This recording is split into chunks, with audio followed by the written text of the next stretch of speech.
Welcome to the 319th episode of the Jami Dulaney Plant-Based Wellness Podcast. My name is Jami Dulaney, and I'm your host. I'm a plant-based cardiologist and endurance athlete living in Southwest Florida. Welcome, and thank you for listening. I am back from the San Antonio Alamo City Ultra 50K. Spoiler alert, I lived. It was a good race. It was a hot race. Not as humid as Florida, but pretty darn hot. About 68 at the start. By the time daylight came around, which was after the first loop, climbed up into the 90s for the last couple of loops. So it was everything we expected and much more.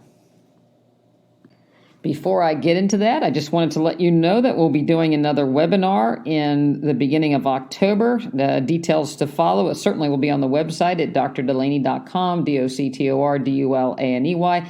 This time, Addie Meinerich and I will be doing fall dishes, so breakfast, lunch, and dinner, fall festival, everything fall. So it'll be a lot of fun. It is Addie's favorite time of the year, so we have a lot of good dishes to share with you.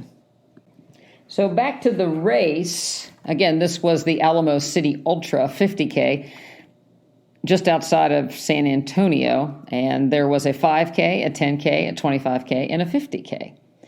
So it was it's run by Rob Goyen, and he is the CEO of Trails Over Texas. So there's a lot of races. If you're interested in running some neat trails in Texas, check out his races, Trails Over Texas. I got to say kudos to him. Very well-run race. This particular race for the 50K was 6 loops of a 5.4-mile course. There was an outer loop and an inner loop, and so when you finished the first outer loop, you came to an aid station, turned around and went back on the inner aspect of the property and ended up back at the start for the loop 1, and then rinse and repeat for 6 times. The aid stations were well stocked as promised. There was big chests of ice, which were much needed. When the race gets going and I start getting dehydrated, I need cold water, ice water. The regular lukewarm stuff, it just doesn't cut it for me. So I was really happy that they had ice. We did prepare because both the aid stations were on the perimeters of the parking lot. You could actually park and we parked actually near the first aid station.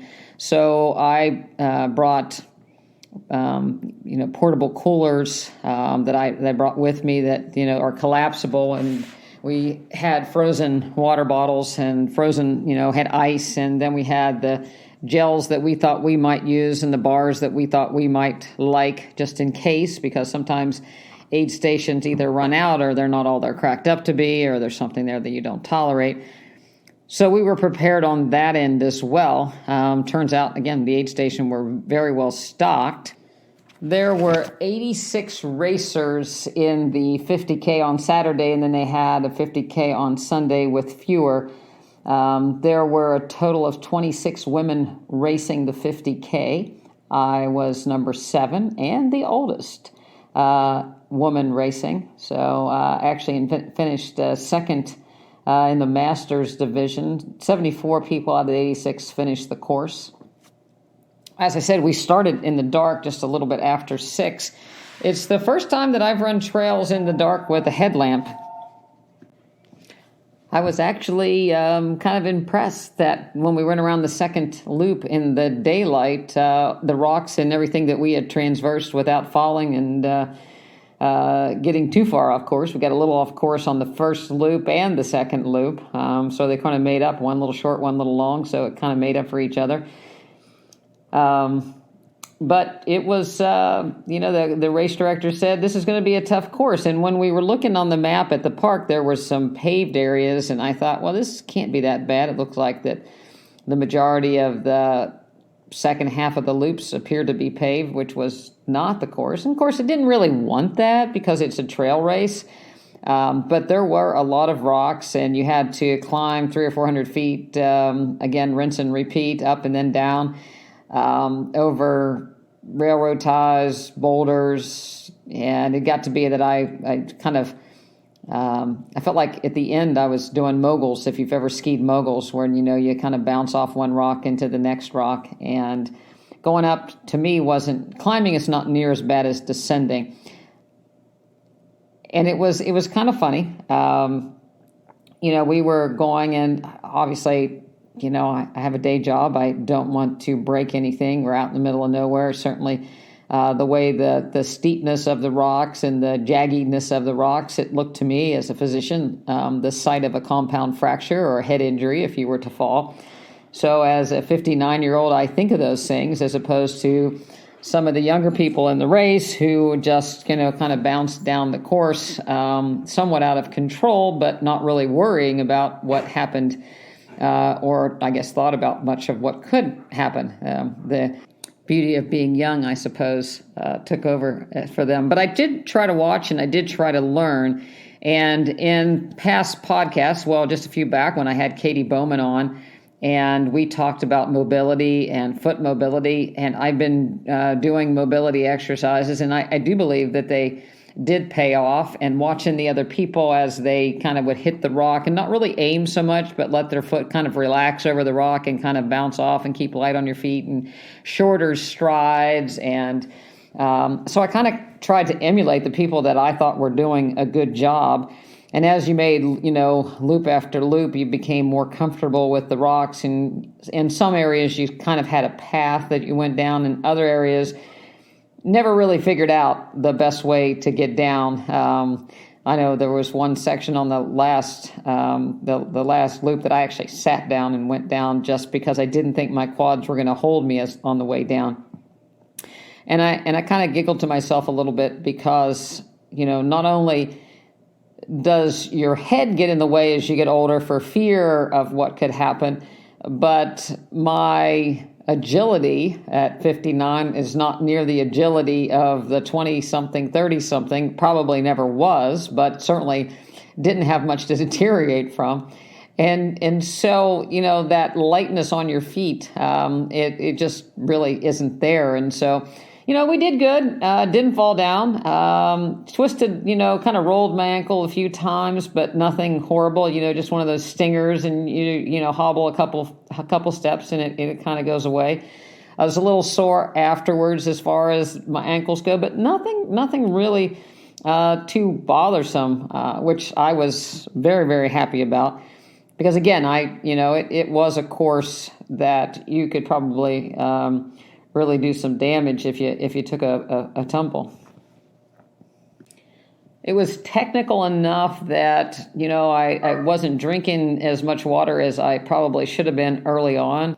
And I certainly didn't feel like I could really eat and watch where I was going. So it was very pretty where I was looking, but again, I didn't have a whole lot of opportunity to look around. I just kept moving forward at the best pace that I could, and I limited my food intake to the aid stations. And we had made a pact, Michael and I, that we weren't going to spend time camping out at the aid stations and chit-chatting, because if, the other trail races that we did, when you finally saw somebody, you kind of wanted to, socialize a little bit. So we decided early on we weren't going to stop and socialize. We're going to get what we needed and move on. And we did a good job at that. We spent, on average, less than 2 minutes at each aid station. So I thought that was pretty good. And, again, other than I ate 2 gels while we were running, the rest of the nutrition I consumed at the aid stations.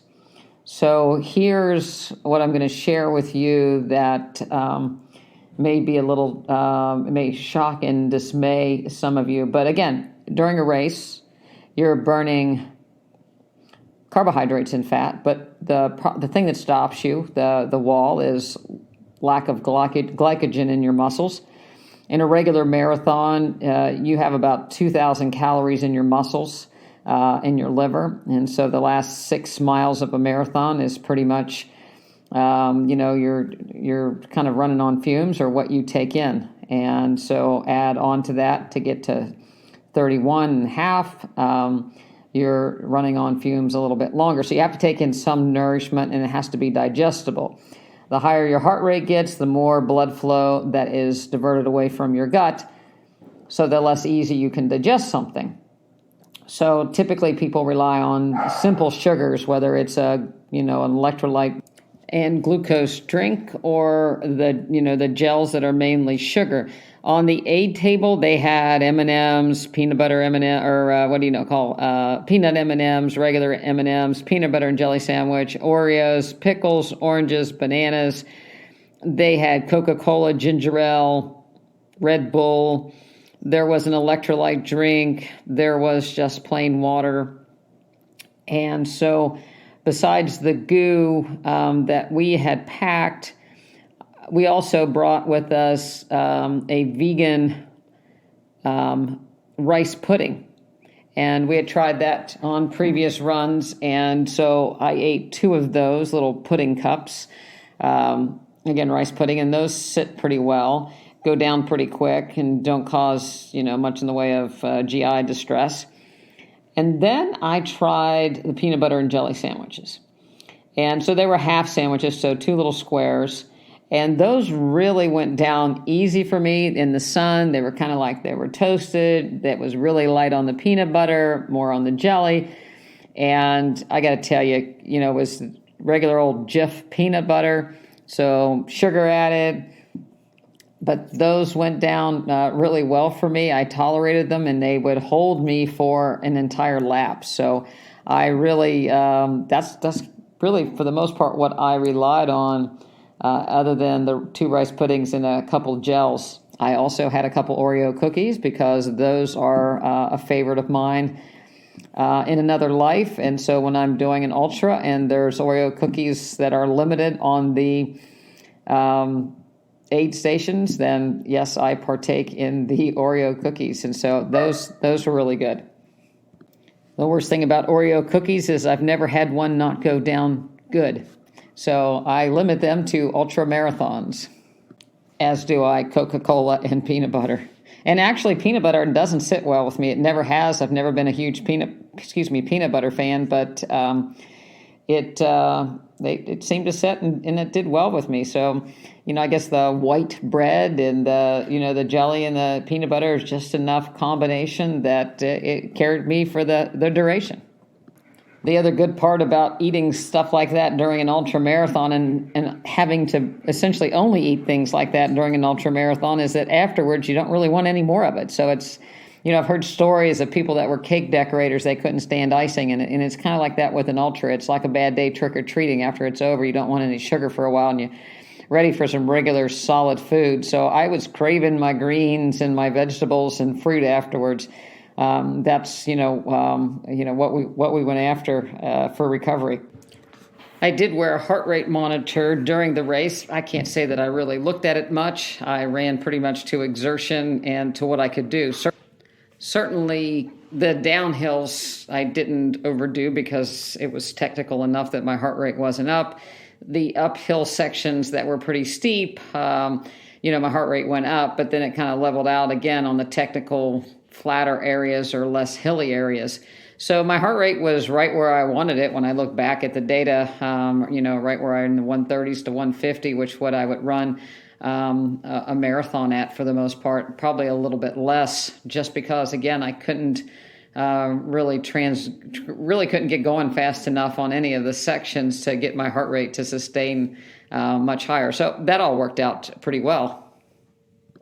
It got hot. I hydrate only with water. Again, there was ice, so I put ice in. We had a handheld 20-ounce bottle that we carry, and so it was 3/4 ice, the rest water, and that would last for either the 5 mile, or I guess it was a 3.5 mile or two something mile loop. So then we'll refill at the aid stations. So that worked out good. The last 2 loops we had, one of the wicking neck towels that we were soaked in ice water, put around our neck and ran, and that seemed to help too, keep the heat down. I ran in Rabbit gear, if anybody knows that brand, rabbit.com. It's a great running gear. They're trail clothes. I'm actually a member of the Rad Rabbit team. And so I wore their gear. I wore exoskin socks. They're toe socks that wick water really well, and so no blisters there. And Ultra trail shoes work for me. They have a big toe box and are pretty easy on my toenails. I didn't have any problems with my feet at all during the race, which is great. It's always what has worried me in the past. I've worn just about every kind of shoe, every kind of sock, and had my share of blisters in the past, but since I've gone to toe socks and the Ultra shoes, that's actually been really good for me. So that's what I wear. People ask me what kind of shoe I wear. I like the zero drop. I like a flat shoe. I think it's good for you. It's something that most people have to get used to because most people are have a run with a heel. Again, back at that Katie Bowman talk that we had, when you have your heels higher than the front of your foot, it kind of pushes you forward, puts a little bit more stress on the front of your foot, shortens your calf muscles up a little bit. So I do like the zero drop shoes. But again, it comes down to, like golf clubs or any other kind of sporting equipment, you have to wear or use what you like best and what fits you. And, I always tell people that I'm helping train for a marathon that you really don't know what's going to work for you until you get into that, 16, 18-mile zone. And then things that didn't rub before start to rub, and things that felt good before or were tolerable before, maybe not so tolerable. So if anything, the long runs in training are good to figure out what to wear. And I always advise people, you never wear anything new on race day.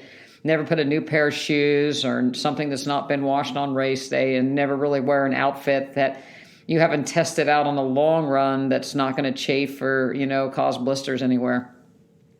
I have used Body Glide in the past for anti-chafing, around my neck and jog bra. On my arms, typically are places that everybody gets chafed at a different place. Those are places where I usually get bothered. And running in the Florida high humidity heat this year, we were well into the 90s by the end of a long run and just really wet. I had some issues that the Body Glide didn't seem to be lasting. It would just kind of wear off, basically, or sweat off. And so I learned from an ultra runner that said that he used Desitin for, anti-chafing. And so I went with the Burt's Bees version of zinc oxide, and I used that in places where I thought I might chafe. It was good for sunburn as well if you needed it. So we had that in the pack at the car if you needed more. I didn't. I applied it once before I started, and then that was it. And so that worked out well. So overall, I was really happy with how everything turned out. What could I have done differently to make things better or to run faster? You can always train more. I think the downhill, there's, if I had to say what is the most sore on me now, I'm doing this podcast on Wednesday, so the race was Saturday. My quads are still somewhat sore. I swam this morning. I'll probably walk the rest of the week, maybe go for a little run on the weekend. I could run, but I don't see any reason to. I'm just going to really recover well, roll out, and really get my mobility back before I start training again. But I think that, again, our disadvantage here in Florida is that we are on flat surfaces. And there's not much in the way of trails. There are some trails you can go to. I'm not interested in dealing with large reptiles for the most part, so I'm a little squeamish about things that might eat me on a trail. So even though I guess there could be an alligator or a poisonous snake in Texas, it just, out of sight, out of mind. But down in Florida, I know they're here, so we run predominantly on the road. I probably could have run in the grass more. I think lunges would be a good thing to do for, again, more quadriceps strength. I never get sore in my quads when I'm doing a training run. I always get sore after a race. I think what I did with my foot mobility and ankle mobility really helped. I think doing that more, getting on some rocks, getting on some other surface, doing some barefoot balance work, I think would be really, really good. And, to find some places that you can, run downhill a little bit and start to practice landing that way, or a little bit more stress on your quadriceps. I don't think too much. I've also read that, the recovery from training runs that you really beat up your quads don't necessarily work to your advantage either. So, maybe a little bit more, but not too much more.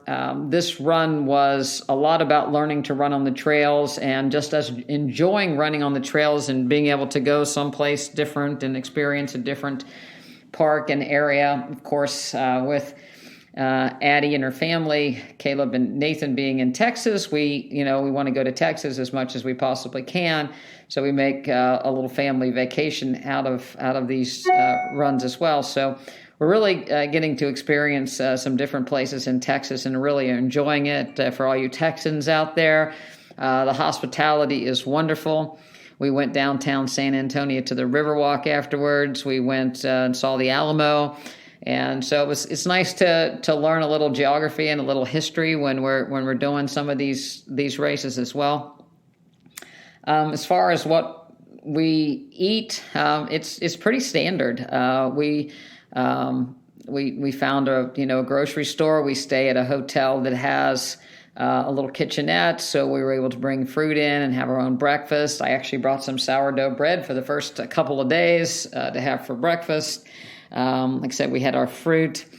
We typically look for Thai food. That's usually an onion-free, because Michael has an onion allergy, so we can usually get Thai food along the way. We found a great vegan spot. It's called Plantology, outside of suburbs of San Antonio. And we had a soy curled Cuban-type sandwich and a tempeh BLT. So, it was a great lunch, and some, with greens and everything. So that was fun to find something different. And I'll probably make some version of that for our class. And, to demonstrate again, I like to go places and find and have food that I wouldn't necessarily make at home, or find a new restaurant. So we got some ideas for things that we can make for class. I did not know anything about Rob Goyen before the race. Again, we kind of Googled ultra runs, trail runs in Texas, and that's kind of how we came upon it. And the dates seemed to be good, and the terrain seemed to be what we were looking for, and was very impressed with Trails Over Texas staff again, and especially with Rob. And I kind of looked into his story, and I might try to get him on the podcast, because I think he has an interesting story. You never know what you're going to see on the trail, and you never know what brings people or drives people, especially to do ultra endurance events. And I did see some people that were overweight, more so running the shorter races, but there were some large people. If you look at a marathon, people think runners are all skinny people, and it's not. They were all shapes and sizes, and there were certainly all shapes and sizes in front of me and behind me. So that doesn't tell a story or exclude anybody. And you got to give everybody kudos that gets out on the trail and gets out on the roads and tests their limits and their stamina.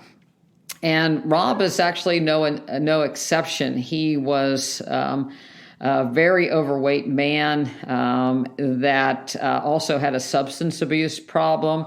And he got sober and lost weight and started running ultras and fell in love with ultra running, and ultimately became a race director, and also had some life problems and some physical problems, orthopedic problems, because of having had carried so much weight for much of his adult life, that had some major orthopedic surgeries, and kind of laid him up and got him off the running scene and more into the directing. And, one thing led to another, and he's gained a significant amount of weight. So when you first saw him at the race, at the beginning, it's like, this fella doesn't look like your typical race director. He doesn't look like, a runner, so to speak. But obviously, he was a runner. Life was, just throwing him some curveballs. So you never know, where people are in their journey to become healthy in the struggle. And I think that that's something that's really important. to realize, I think a lot of people don't want to try endurance events because they don't see themselves as a runner. They don't see themselves as an athlete.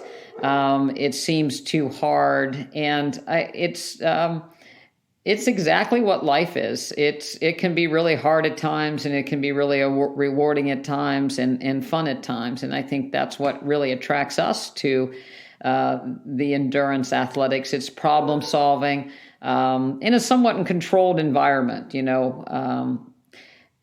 What's the worst thing that can happen? You break something or you pull something, I guess, is there's the out. There is a remote possibility of something bad happening, but for the most part, it's in a fairly controlled environment, and it's a friendly environment, and people are very, very supportive. The one thing that's different about trail running versus regular marathon running is that people talk, and people are happy to talk, and they want to engage, and they want to be helpful, and they want to encourage each other, and they're happy when other people do well. So that whole sense we really like. It's a very laid back community. It is what it is when you're out in the woods and out in the dirt. It is what it is. And so there's no, there's no airs, there's no class system. It's just people out trying to do their best with what they have for that day. And that's really, I think, what the beauty of that is. And that's why I want to share these experiences on the podcast. It's, I know anybody that's listened to more than one episode of this knows that when I started running marathons, it was basically just to take my family to Italy, because that's where my mother's parents were born, and it'd be a nice family vacation. And I wanted to raise money for the cure for diabetes. That was the whole reason for us doing my first marathon. And of course, it's a joke now because I know the cure for diabetes. It is actually decreasing the fat you wear and decreasing the fat in your diet. And it's a completely reversible thing. We don't have to find a cure. We can certainly prevent it in the first place, but we can very much put it into remission by diet and exercise. And that is the only way that you can put diabetes into remission, is through diet and exercise. But anyway, that was the reason for my first marathon. And I had such a positive experience. I wanted to share that with my practice. So I would frame my t-shirts and my medals and put them in the office. And I really never motivated anybody to run a marathon. We've had a couple 5K groups over the years, that have done a 5K together, but it really wasn't until changing the practice that we've got people that are really interested in running marathons. And this spring, the Treasure Coast Marathon, I think we're going to have a pretty good showing for Team Plant-Based, Plant-Strong Striders, and Team Dulaney, as far as runners there from a variety of different ages. And, again, a plug, if you want to run a marathon with us, we'd love to have you. You don't have to be a member of my practice. Just go over the Treasure Coast Marathon and sign up, and we'll see you there. It's in March, so this is the time to start your training, whether it's from zero or you're a runner already. It's still a great possibility, and it's a beautiful course. But I think, again, the camaraderie that comes from these long distance running and pushing yourself, and the struggle is really good for your psyche. So hats off, long story short, to Rob and all that he does. Apparently, when he puts on 100-mile races, he is there for the entire event and shakes everybody's hand that comes across the finish line. And yes, we shook hands with people coming across the finish line. There were no masks. Everybody was happy. It was a great place to be. You can't get COVID outside in the woods. Everybody understood that, so it was great. And so it was, again, a really, really good experience. Our next event is the swim run, just a little northwest of Austin. At Pace Bend Park. So we'll be swimming, it's got swim run on a long course for that. So I was back to the pool for me today to start swimming and getting back in gear for that. And like I said, probably this weekend we'll start running, and I do what's called a reverse taper. So, before the race, I tapered down to, I was just running about 3 miles this past week, before the race. And so I'll start with 3 miles and then just keep bumping it up every week as I feel good. And, just listen to my body. I used to try to go out and pound it really quick afterwards. It's a good time to get injured. So it's also a good time to focus on things that you need to focus on, mobility and healing, and doing a few other things around the house that maybe got put off because we were in the thick of things training. I think that as much as I want everybody to run a marathon or go out and run a 5K, I do think that you have to listen to your body. And if you haven't run or even walked, you got to start out slow and train those small joints. And if I've learned anything as I've gotten older, that mobility and doing things for those little joints, your ankles and your feet, and having good range of motion is what it's all about. And when it comes to weight loss, nobody ever gets, for the most part, loses a tremendous amount of weight just running a marathon. You have to change your diet. And running is great for cardiovascular. It's great to decrease the risk of cancer, decrease the risk of cancer recurrence. It improves sleep. It improves focus. But it's not going to really run calories off. Your body has a way of adjusting. Your hunger gets increased. You eat more to adjust for the increased caloric expenditure. Other parts of your body don't metabolize as much, so you conserve here to save, to keep your metabolism about steady. So running and endurance events are great for maintaining weight loss, but they're not great for you can't just run off your weight and still eat what you want.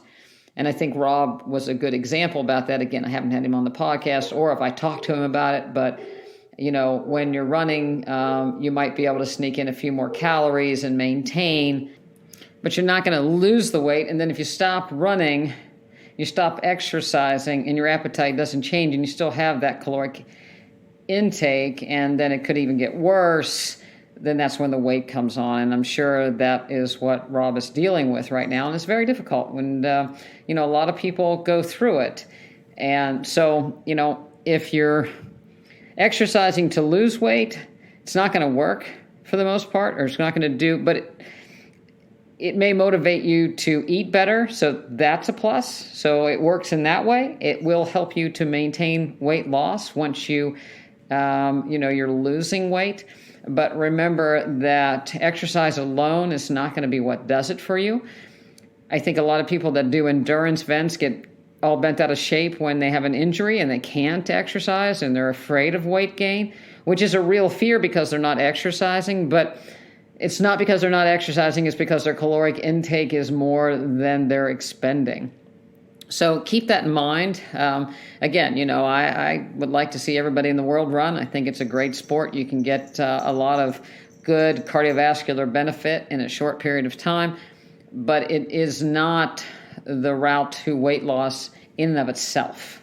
We are starting to enter eating season. The first holiday that's going to come around here is Halloween. And, the candy's already in the store shelves and lining walking in places. There's candy everywhere. When you walk in Walgreens and you walk in CVS or you walk into the grocery store, there's candy. A lot of offices, people start to buy it already and they have it sitting around and people grab it here, grab it there.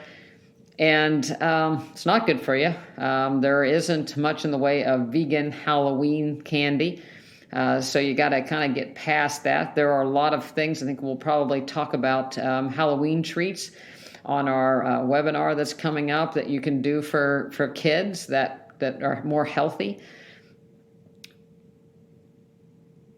But the traditional Halloween candy is just, again, becomes the vehicle to start down a bad path because you start getting that sugary sweet tooth going, and the next thing you know, it drifts into Thanksgiving and December and Christmas and all the other holiday parties, and people are really into trouble, and then they're going to have to start the January back on the wagon, so to speak, and try to lose weight again. So beware that that's a part of it, and everything that you stick in your mouth counts. That's energy in.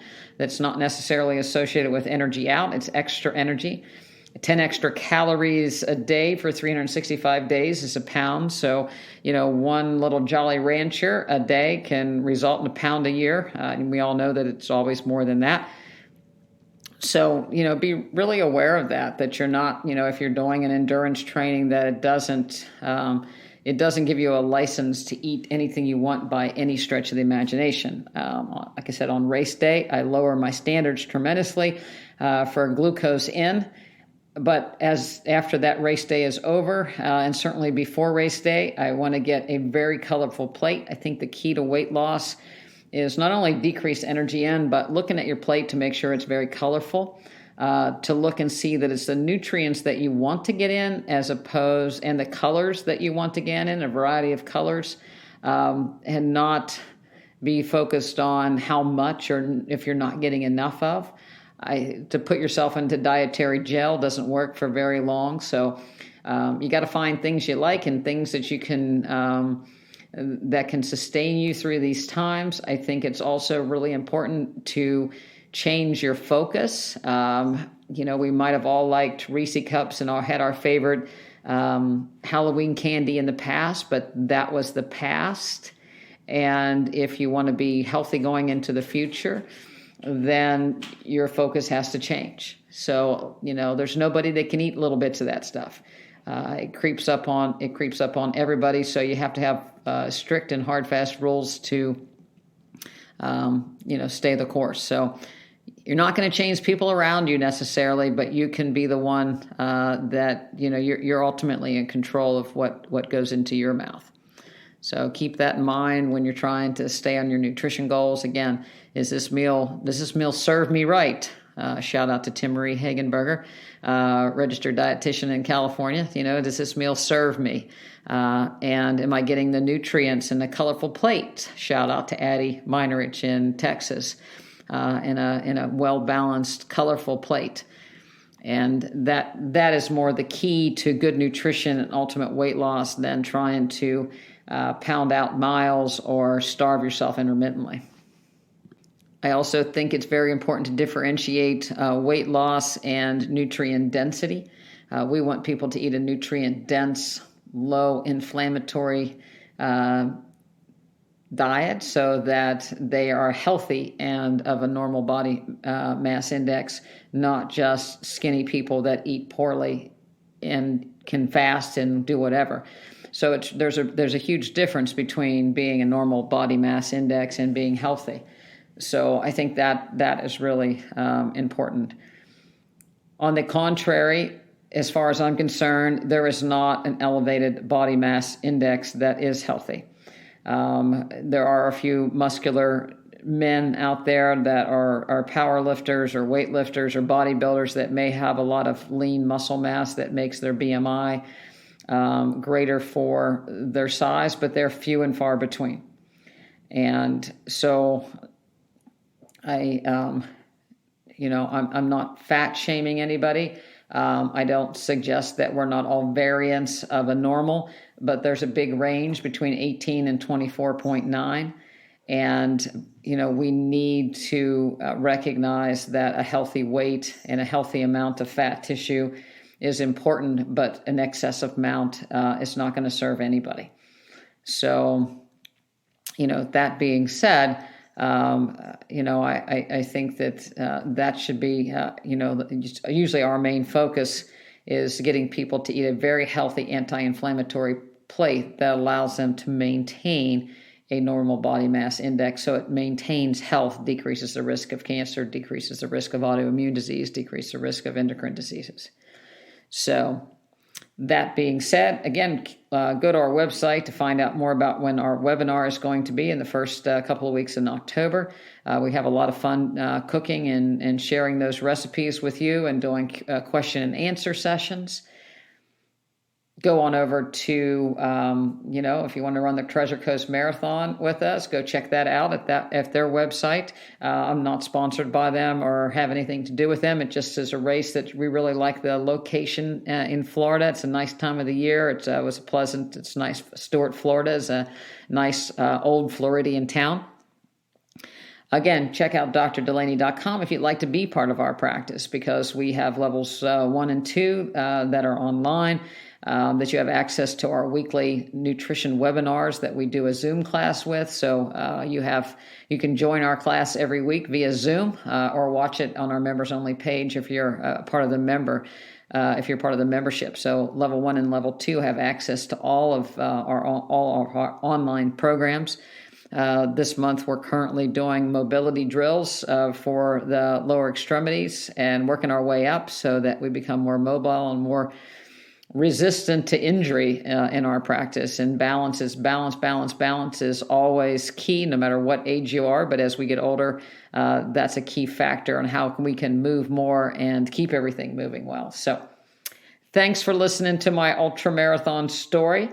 And I look forward to speaking with you in the near future. We're going to have a couple special guests on to talk about their health journey. So it should be great. Again, tune in to drdulaney.com. You can email me at jami@drdulaney.com if you have questions or comments. Thank you for listening.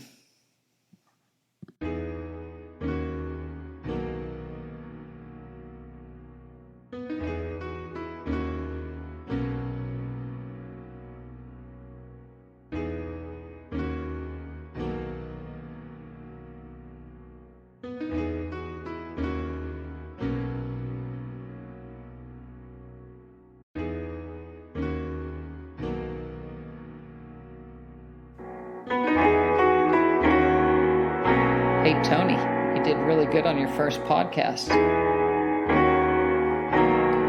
Tony's our new little black kitten. He wears a tuxedo. He's going to be a runner, I'm pretty sure of it.